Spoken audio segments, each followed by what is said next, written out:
Tinapay mula sa langit. A daily morning devotion with CRC family.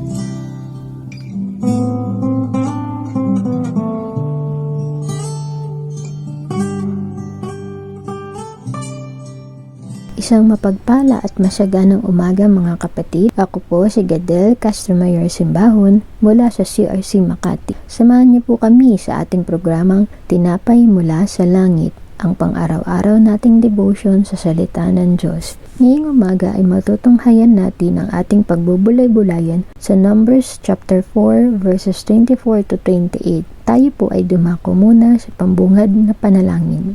Aming dakila at mapagpalang Ama sa Langit, salamat po sa panibagong buhay na pinagkaloob at pinagkatiwala niyo po sa amin. Salamat sa inyong biyaya na makapag-aral ng inyong salita. Samahan niyo po kami sa mga sandaling ito at pagkalooban niyo po kami ng karunungan at pangunawa upang lubusan po namin na maintindihan ang nais po ninyong ituro sa amin. Ito po ang aming pagsusumamo at panalangin sa tanging pangalan ng aming Panginoong Hesus at sa gabay ng inyong banal na Espiritu. Amen.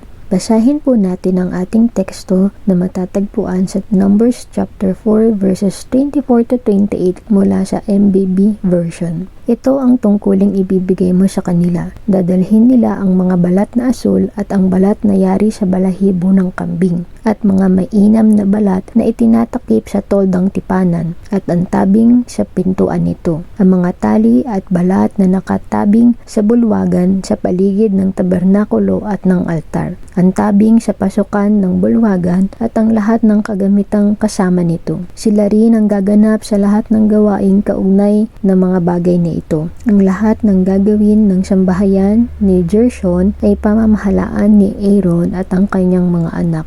Ikaw ang magtatakda ng dapat nilang gawin. Ito ang magiging gawain ng mga anak ni Gershon sa pangangasiwa ni Itamar na anak ni Aaron. Nabasa po natin ang mga tungkulin na inatang sa sambahayan ni Gershon. Sila ang nakatalaga sa mga kortina o pantakip sa toldang tipanan at sa mga nakapaligid dito. Sila ay pangangasiwaan ng anak ni Aaron na si Itamar. Ang nais ng Diyos ay magkaroon tayo ng kaayusan at magpasakop sa nangangasiwa sa atin. Binigyan niya tayo ng iba't ibang uri ng kakayanan, talento, kahusayan at kaalaman upang maisakatuparan natin ang layunin niya para sa kanyang iglesia at mabigyan natin siya ng kaluguran. Anuman po ang ibinigay ng Diyos sa atin na tungkulin, nawa po gawin po natin ito ng bukal sa ating puso na may kagalakan at naisin na makapagbigay ng papuri at parangal sa kanyang banal na pangalan. Tiyak ang gantipala na makakamtan natin kapag tayo ay nakasunod sa kanyang kalooban. Tulad nga po ng nakasaad sa Colossians chapter 3 verses 22 to 24, mga alipin, sa lahat ng bagay ay sundin ninyo ang inyong mga amo, may nakikita man o wala. Maglingkod kayo hindi upang kalugdan ng mga tao, kundi dahil sa kayo'y talagang tapat at may takot sa Panginoon. Anuman ang inyong ginagawa, gawin ninyo ng buong puso na parang sa Panginoon kayo naglilingkod at hindi sa tao, sapagkat si Kristo ang Panginoong pinaglilingkuran ninyo at alalahanin ninyong pagkakalooban kayo ng Panginoon ng gantimpalang inilalaan niya para sa inyo. Nawa po ito ay naging isang paalala na patuloy po tayong magpursigi na makaganap ng may kasiyahan at kasipagan sa mga tungkulin na pinagkatiwala sa atin ng Diyos. Samahan niyo po ako sa ating panalangin.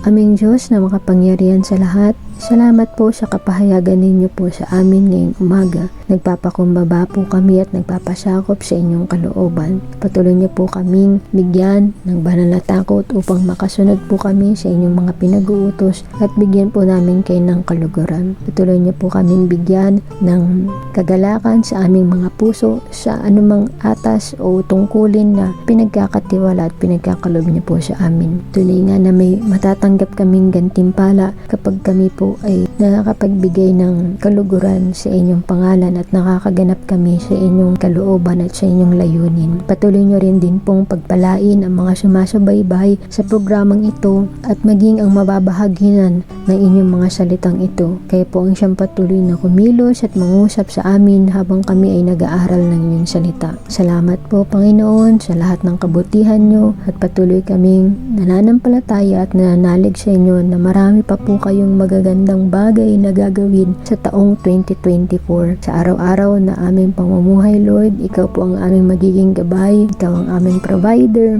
Ikaw ang aming sustainer, Ikaw po ang siyang lahat ng magkakaloob ng lahat ng aming pangangailangan upang kami makaganap sa inyong kalooban at mabigyan namin kayo ng kapurihan, kadakilaan at kaluguran, Panginoon. Binabalik po namin ang papurit, pasasalamat na ito ng may pagpapakumbaba at pagsusumamo sa tanging pangalan ng iyong banal na Anak at ng inyong banal na Espiritu. Amen at Amen. Maraming salamat po sa inyong pakikibahagi sa ating programa, lalo po nating pagnilayan ang salita ng Diyos mula sa ating puso dahil lubos ang magiging kaunawaan natin dito. Muli po ninyo kaming samahan bukas sa pagnilay-nilay ng kanyang mga salita dito sa programang Tinapay Mula sa Langit. Malaya po kayong mag-subscribe at i-share ang video na ito upang kayo rin ay maging pagpapala sa iba. Pagpalain po tayong lahat ng ating Panginoon. Magandang at mapagpalang umaga. Happy New Year po. God bless.